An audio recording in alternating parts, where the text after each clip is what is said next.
So today we're going to do the first lesson for one-dimensional kinematics, and these are the notes that you should have in your notebook. I'm going to start out by telling you that a lot of times I'm going to write 1DK at the top of our notes for the title, and what that equals is one-dimensional kinematics. It is not IDK, just for future reference. So one-dimensional kinematics, and this is our first lesson. It'll be vocabulary. But this idea of kinematics is the study of motion.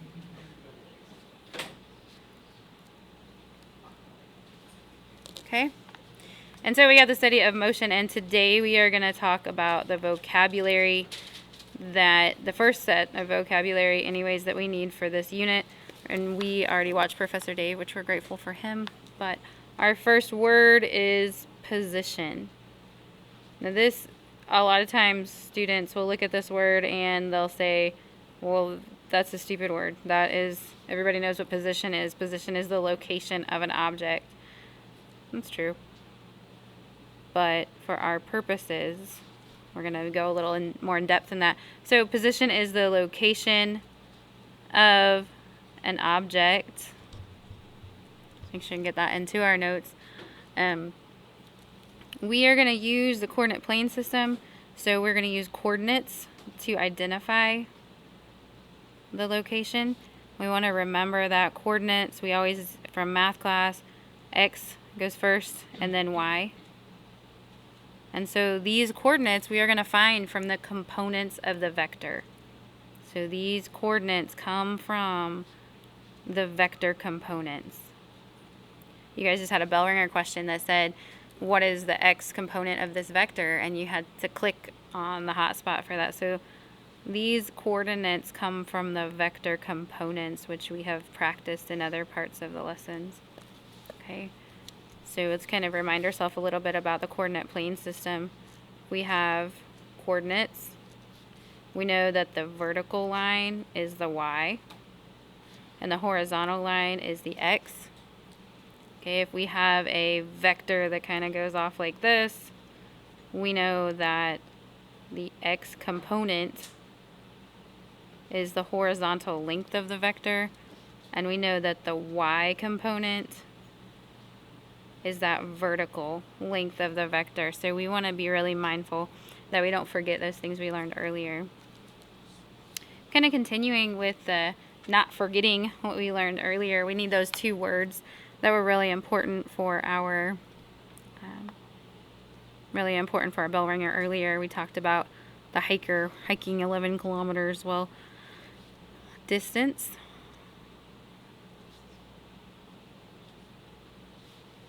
Distance is one of our words, and distance is the actual path taken. So when at the end of the day, I'm going to go home and I'm going to do all the things I'm going to do, and then I'm going to come back and I will have traveled probably 25 miles. But when I come back to you, I will be in the same place. So the actual path taken is usually the longer number. So distance is a scalar measurement. It only needs a magnitude. It doesn't need a direction. And distance is usually measured in meters. Okay. But displacement is the other word that we're going to probably confuse a lot of times with distance. So displacement. And displacement is the difference from the beginning to the end. So we could say difference, or we could say distance. I'll just go ahead and put difference. Difference between the beginning and the end. And so this is a vector. How is a vector different than a scalar? Well, a vector has both a magnitude and a direction. A vector has both a magnitude and a direction. So our displacement will tell us like which way the arrow is pointing for our vector. And displacement is also measured in meters. So we're going to have some similarities there that make it really easy to confuse these two. Okay. So we probably want to come back to our bell ringer question just really quickly. Okay, we're going to come back to this bell ringer question. We're going to say, all right, the distance, we had a hiker that hiked 11 kilometers due north and 11 kilometers due east. So when we drew our little diagram, we could say the distance was 22 kilometers. But the displacement of our hiker was the difference between the beginning to the end. So we had to end up doing the Pythagorean theorem to find our displacement. So our displacement is directly from the beginning to the end. All right. So let's go ahead and talk about the next word. Put that in our notebook. Our next word is velocity. Most of us say that velocity and speed are the same thing, and it basically is for regular sort of conversation. But for physics, velocity is different because it has direction. Velocity is a vector. So that means it has direction. And so velocity is the change in position over time.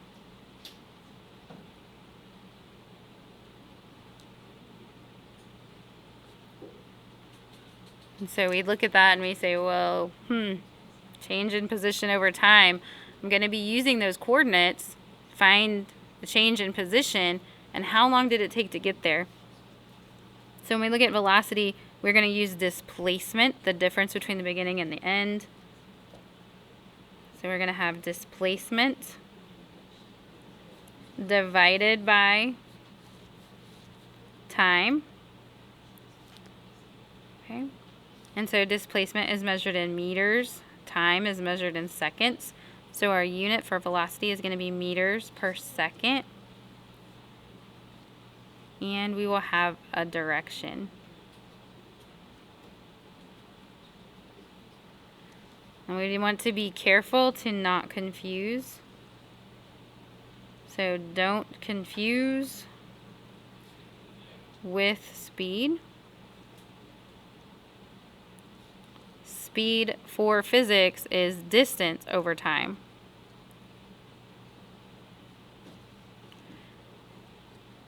And so there'll be some very picky questions that ask us that ask for a velocity or ask for a speed, and they will want you to be very particular with that. All right. So then we have acceleration. Acceleration is probably the newest word to your vocabulary. You guys are getting ready to think about driving, so you probably know, hit the skinny pedal, because the accelerator, we're going to go faster, faster. True.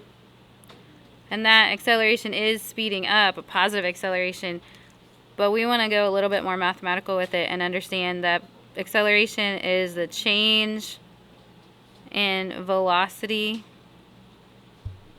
over time. So velocity was the change in position. Acceleration is the change in velocity over time. So we are going to look at this change in word just a little bit different, because here in velocity we had displacement. So just how far did you go from point A to point B? But acceleration, we're going to have to do a little more math, because it's not going to be always as straightforward. So we're going to use this symbol that, does anybody remember what the triangle stands for? So the triangle stands for delta, and delta equals change in.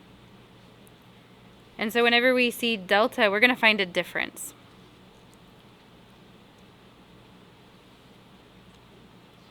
And so when we get the difference in velocity, it's going to look like this. So delta V over T, change in velocity over time, is going to equal final velocity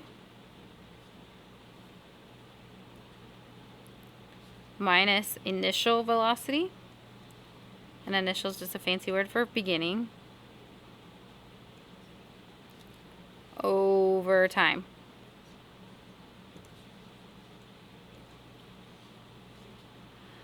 And so that's a lot of stuff to write. So generally what we would write would be velocity final minus velocity initial over t. Right. So to look at the units, also velocity is meters per second and time is second. So acceleration is in meters per second squared. Okay? Acceleration is in meters per second squared.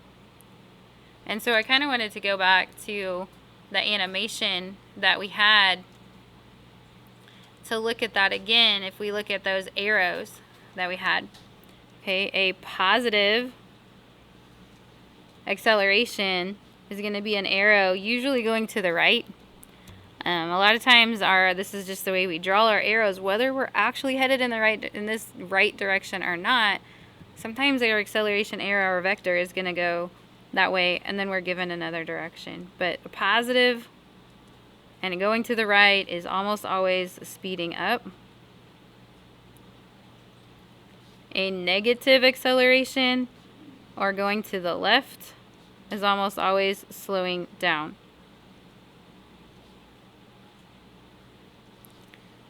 Okay.